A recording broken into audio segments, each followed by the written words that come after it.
আসসালামু আলাইকুম ওয়া রাহমাতুল্লাহ। শত্রুকে দূর করার জন্য এবং তাকে কোথাও দূরে ভাগিয়ে দেওয়ার জন্য এই আমলটি অনেক কার্যকর।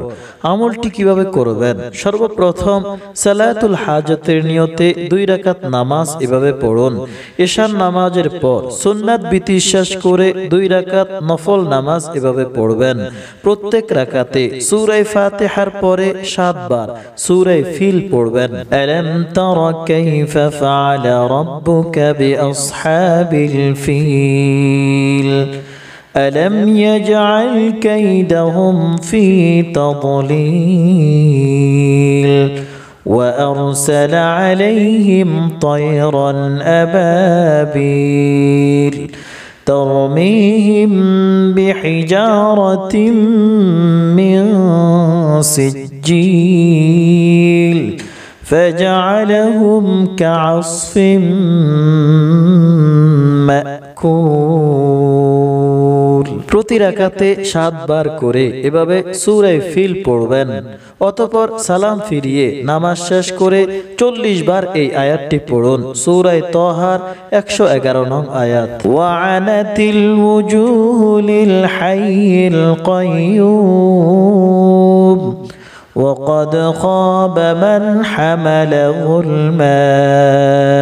অর্থ, সে চিরঞ্জীব চিরস্থায়ীর সামনে সব মুখমণ্ডল অবনমিত হবে এবং সে ব্যর্থ হবে যে জুলুমের বোঝা বহন করবে। এভাবে লাগাতার 40 দিন এই আমলটি করতে থাকুন। ইনশাআল্লাহ দুশমন ভেগে যাবে, দুশমনি ছেড়ে দিবে। আর যদি আপনার কোনো শত্রু, কোনো গুন্ডা বদমাশ আপনার বিরোধিতা করে অথবা বিচারক থেকে কোনো ক্ষতির আশঙ্কা করেন অথবা আপনাকে কোনোভাবে কষ্ট দেওয়ার আশঙ্কা করেন, তাহলে এই আমলটি করুন। এটি হযরত আব্দুল কাদের জিলানী রাহমাতুল্লাহি আলাইহি বর্ণনা করেছেন। আমলটি কিভাবে করবেন? প্রথমত 5 ওয়াক্ত নামাজ অবশ্যই আদায় করবেন এবং ভোর রাতে বা রাতের শেষ অংশে তাহাজ্জুদের নামাজ আদায় করবেন। পাক পবিত্র জায়গায় এই আমলটি করবেন। যদি তাহাজ্জুদের সময় পড়তে না পারেন তাহলে এশার নামাজের পরে এই আমলটি করবেন।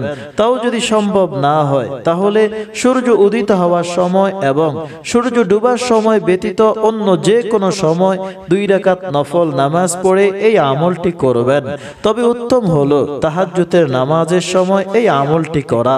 সর্বপ্রথম 11 বার দুরূদ শরীফ পড়ুন, অতঃপর 1100 বার এই আয়াতটি পড়ুন, যাকে দোয়ায়ে ইউনুস বলা হয়। লা ইলাহা ইল্লা আনতা সুবহানাকা ইন্নী কুনতু মিনাজ জালিমিন। অতঃপর শেষে আবার 11 বার দুরূদ শরীফ পড়ুন, অতঃপর দোয়া করুন।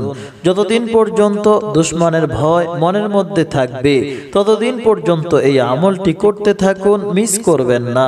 নিম্নে 40 দিন এভাবে আমলটি করুন, ইনশাআল্লাহ দুশমনের দুশমনি থেকে মুক্তি পাবেন।